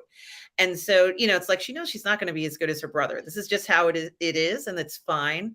But I'm so glad that they kind of showed that she was trying to meet the standards of her brother, because she loved him so much. She looked up to him. So she was never going to be able to do that, but that's okay.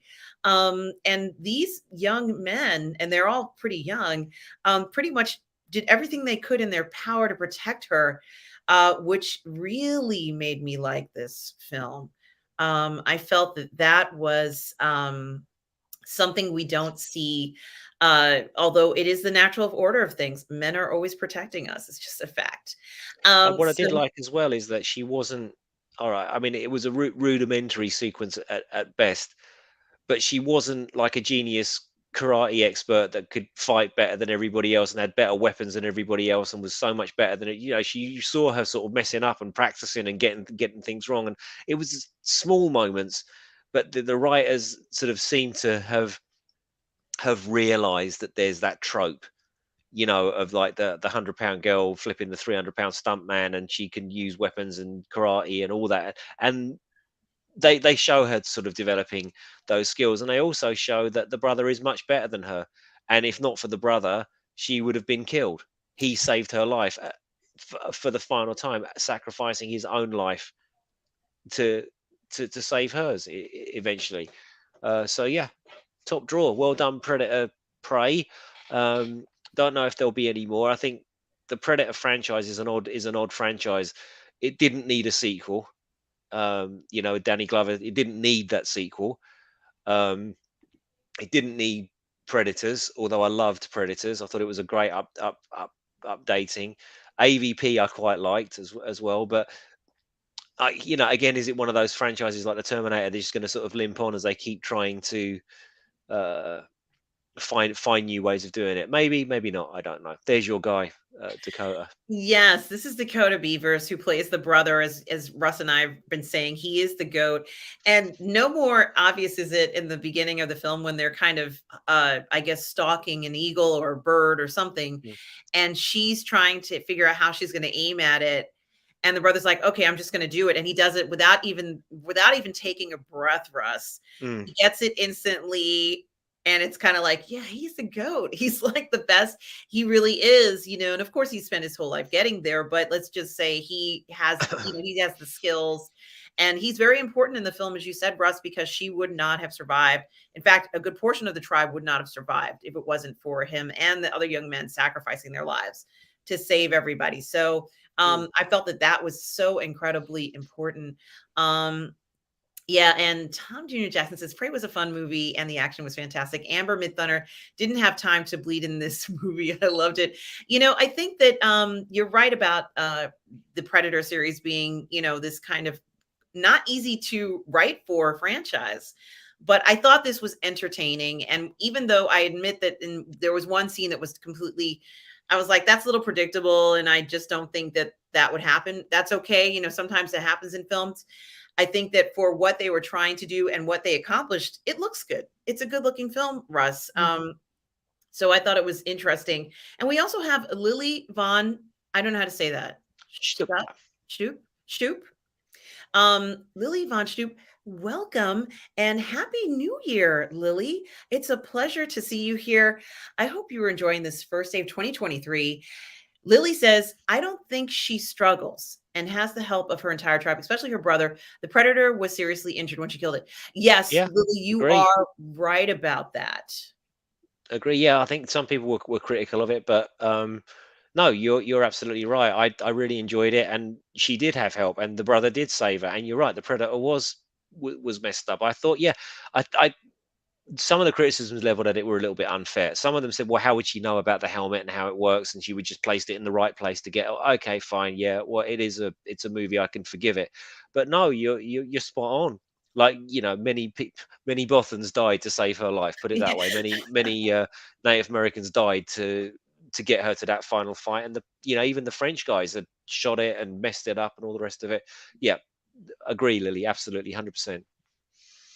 Yes, and this is just one more photo of the cast that I have up there, and I'm gonna move on to what might be the last one, Russ. And I feel like I'm going more towards the somewhat more I don't know, action orientated films, but that's okay. And I wasn't quite sure if you had seen this one. I can't remember if you and I discussed this already. Yeah, we did. I did, and I really enjoyed it.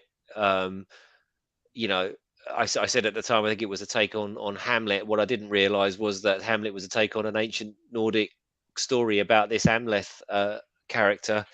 And I think what I really liked about the Northman was this sort of perception that he had of his father and how his father was, and then that perception was like everything that he sort of gone through was ultimately pointless because he was looking at it through the eyes of a 12-year-old and not as things actually were, and you realize that his entire quest for vengeance is unjust in a way, like they just but it was brutally shot, a very broody film, and it delved into all of this um you know, Nordic paganism, Odinism, and all that stuff, and how important the ancestor worship was and the god worship was to them. Yeah, it was really authentic. It sort of smelt like an old movie. I really felt I was there with them, and yes, I really liked it. Yeah, I have to say that the film itself does something that I've always wanted to see, which was play on the lore, and let us understand beliefs and traditions.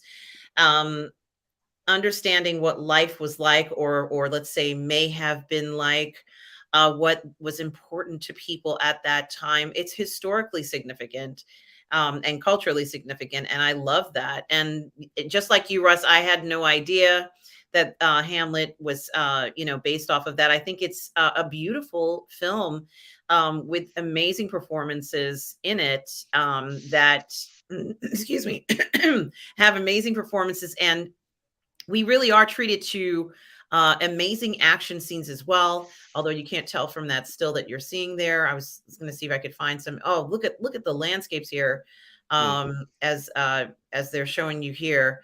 Uh, when the character kind of teams up with this young woman. But I wanted to show some more of the fighting scenes, which I don't have handy, Russ. But if you like action, you will love this film.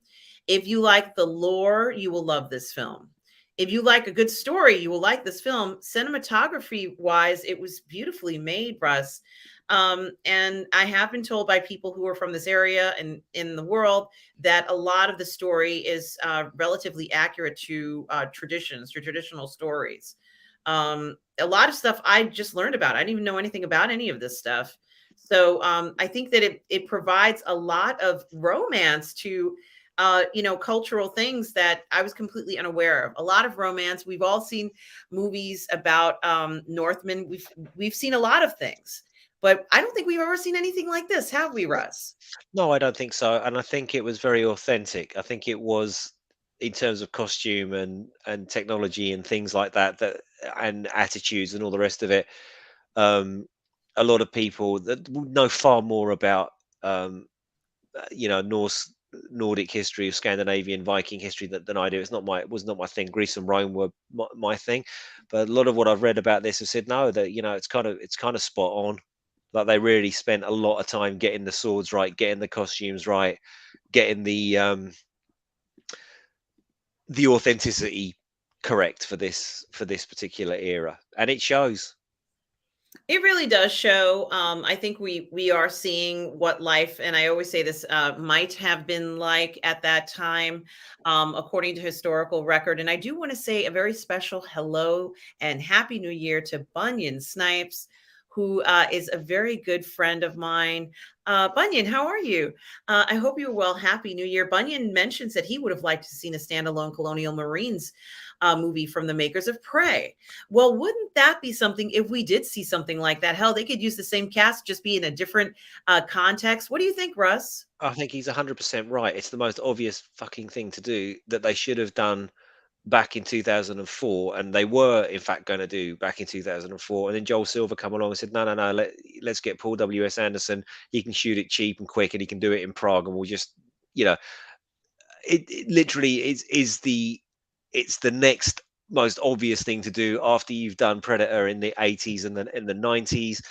Um, Everybody loved Alien. Everybody loved Predator.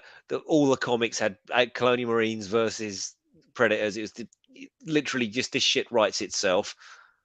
I always thought it'd be a good one if you had a prison, like you could combine Alien Three, like the prisoners and the guards, and then they have to team up because the Predators have decided to seed that particular planet, and you've got a siege movie. Yeah, whatever. There's so many, or there's a million comics you could have adapted. So yeah, Bunyan, 100%. Don't know why they. Well, I do know why they didn't want to spend the money on it. I think as much as we love Aliens and Predator and so on, they're not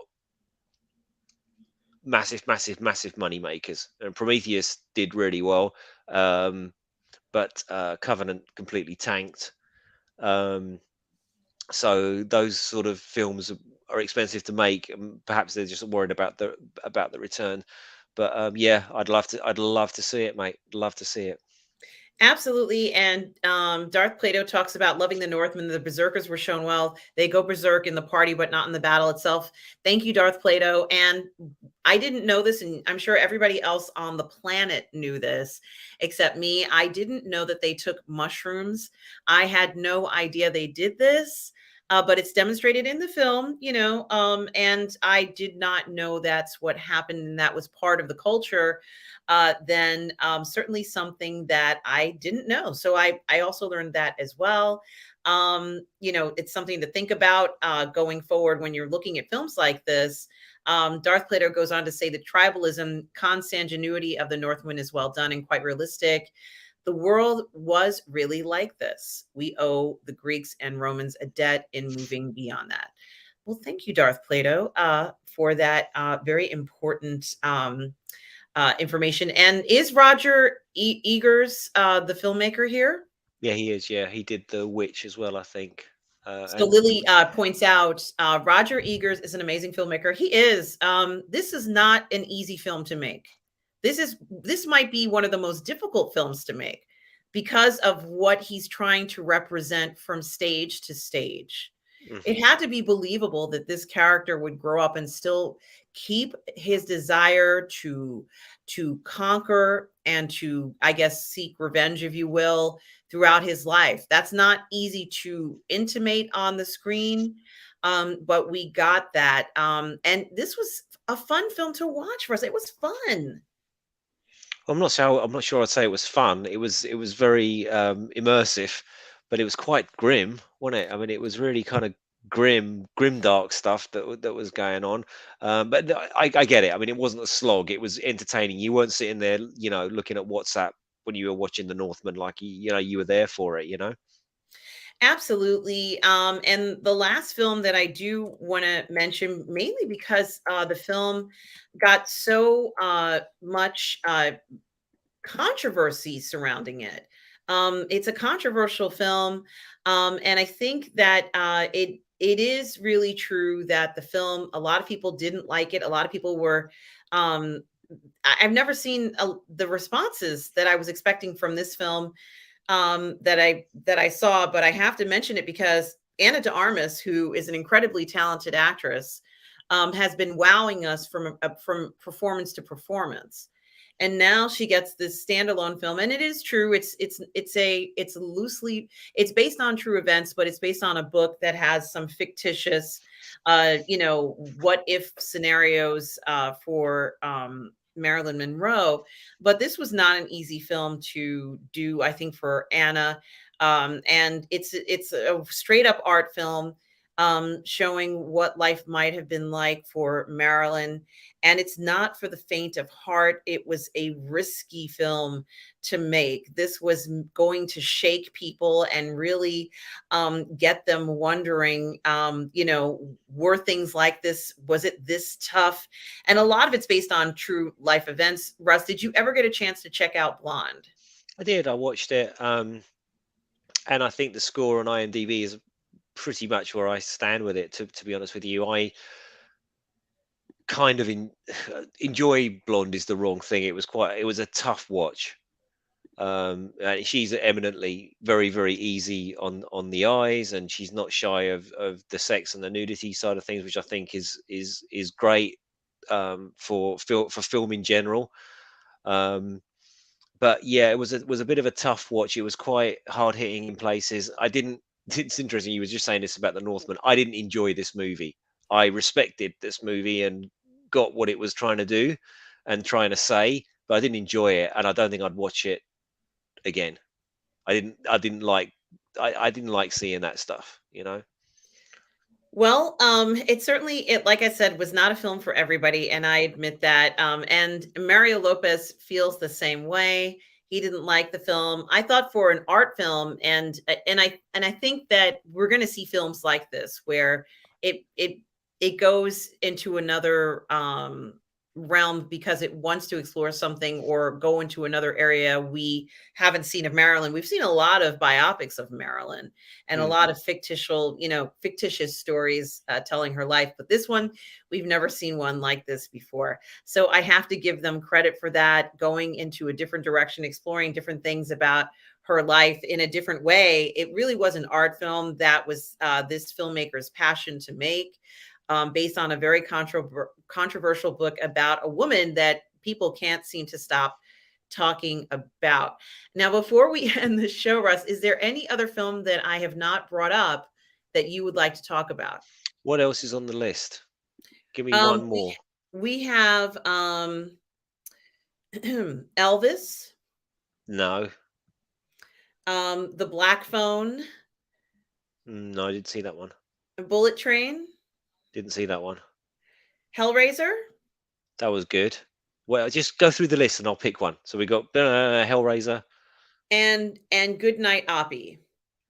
Hellraiser for me then. All right. This seems to be a bit of a theme for this retrospective actually. Again, Hellraiser was something that didn't poo-poo things that had happened before. It didn't like it upgraded the Cenobites. The Cenobites were different, um, and it handled. There was a gay relationship in the film, and it was handled just brilliantly because it was nothing was said about it. It just the two guys were together, and that was the end of it, and then nobody made a big deal about it. And it was kind of scary and respectful to what had happened before. And it didn't necessarily feel like it was a sequel. It felt like it was a sidequel. That this could and did also happen in the Hellraiser verse. And is this Pinhead? No, maybe not, because we know what happened to Pinhead in Gary Tunnicliffe's movie. So this is a new Hell Priest, and all of that lore was respected. The tropes were kind of respected, but they updated them, and it was a worthy addition to Hellraiser canon, which has been treated pretty appallingly um, over the years. So this felt like a worthy effort, and I really really really enjoyed it. It certainly was a worthy effort. We ended up with some incredible scenes of what was essentially people being subjected to more of handling the box, if you will.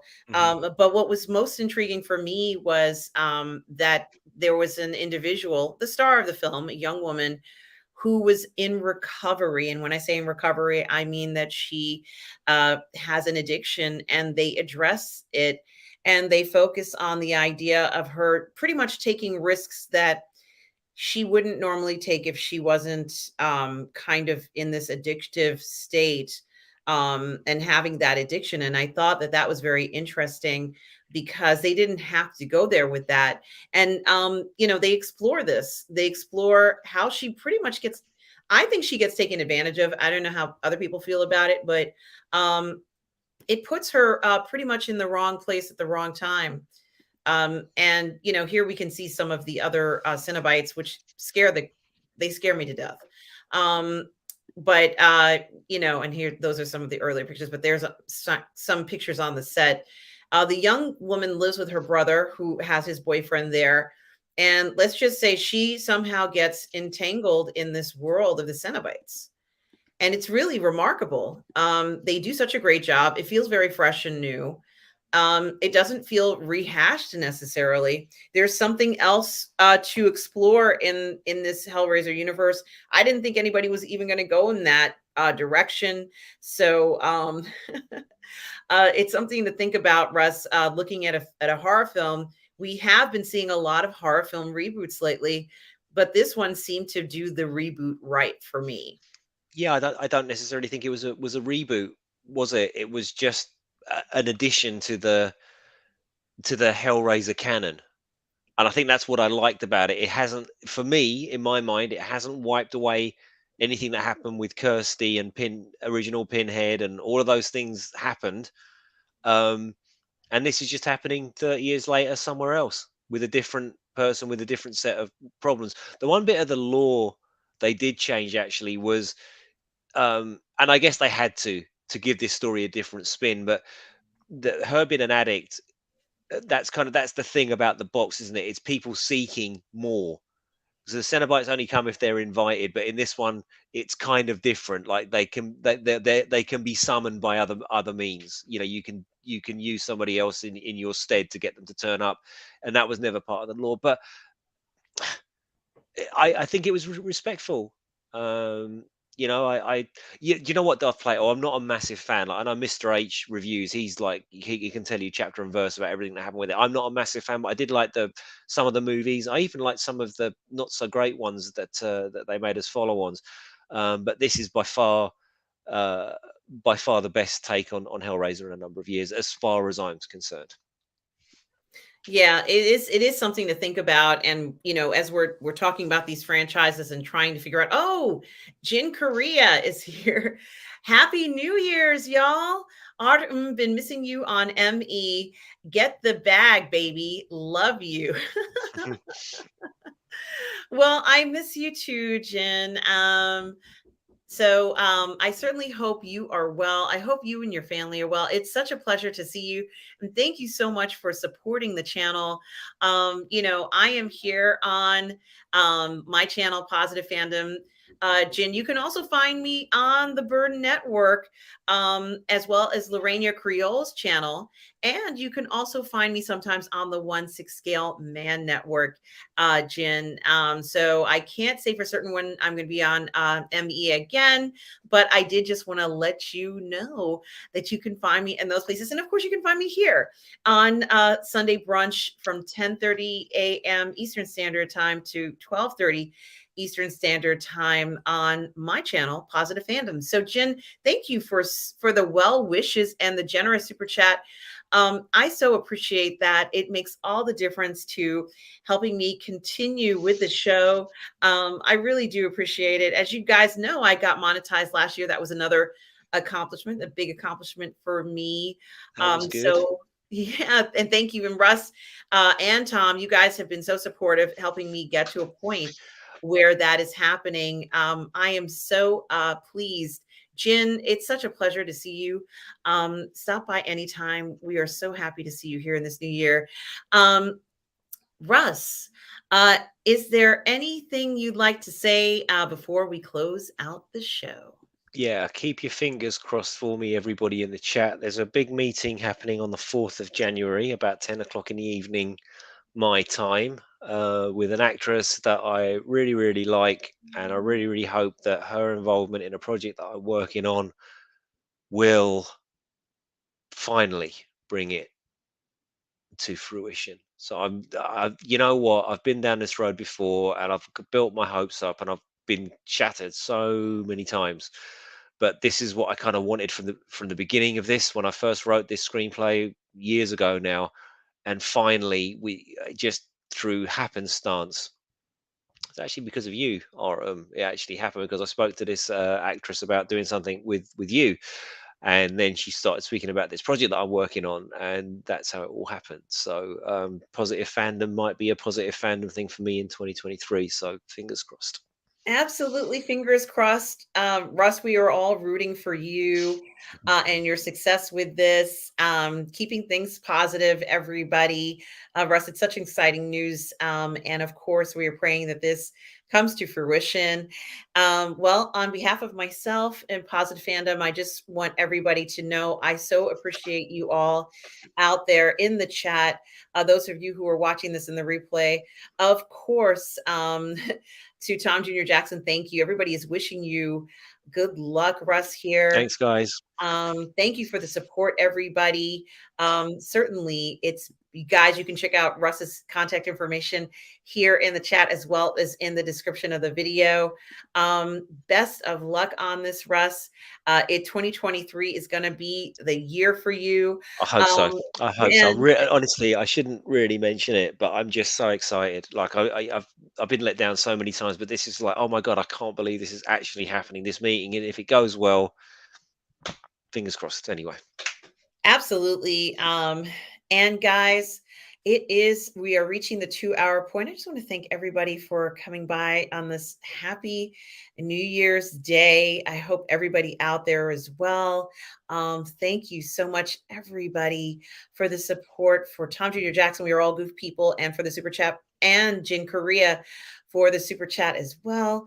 Wonderful to see you all. And on behalf of Positive Fandom, which is actually me, I'm Positive Fandom, but I just want to thank everybody for the support. And this is going to be a great year, everybody. Thanks for stopping by. And remember, everybody, no matter where you are in the galaxy, always do remember to be kind. thanks so Bye. much, guys. Cheers, cheers. Happy New Year.